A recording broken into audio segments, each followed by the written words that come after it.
पुढील महत्त्वाच्या बातमीकडे कल्याणमधील 4 जागांवर पोटनिवडणूक लागण्याची शक्यता आहे। पक्षाचा आदेश न मानणाऱ्या 4 नगरसेवकांविरोधात ठाकरेंची शिवसेना आक्रमक झाली आहे। बेपत्ता 4 नगरसेवकांचे सदस्यत्व रद्द करण्याची प्रक्रिया सध्या सुरू असल्याचं समजतंय, तर 4 नगरसेवकांचे सदस्यत्व रद्द झाल्यावर पोटनिवडणूक लागण्याची शक्यता वर्तवण्यात येते।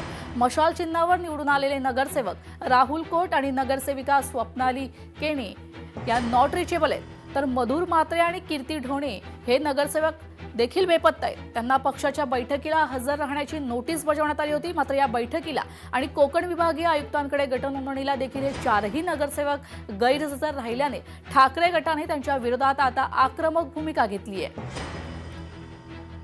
4 नगरसेवकांना आम्ही मीटिंगसाठी नोटीस दिल्या होत्या, परंतु 4 नगरसेवक उपस्थित राहिले नाही आणि आज आम्ही काल 2 दिवसापूर्वी आम्ही कारणे नोटीस त्यांना दिलेली आहे आणि त्याचा खुलासा जर त्यांनी केला नाही तर नक्कीच म्हणजे कारवाईला तर आमची सुरुवात झालेली आहे आणि नक्कीच त्यांच्यावर डिस्क्वालिफायची कारवाई होणार आणि आम्ही सर्व म्हणजे आमचे शहर प्रमुख असतील सर्वांना आम्ही पोटनिवडणुकीच्या तयारीसाठी लागायला सांगितलेलं आहे। कारवाई आम्ही करणार आहोत आणि त्या कारवाईमध्ये त्यांना डिस्क्वालिफाय करणार आहे।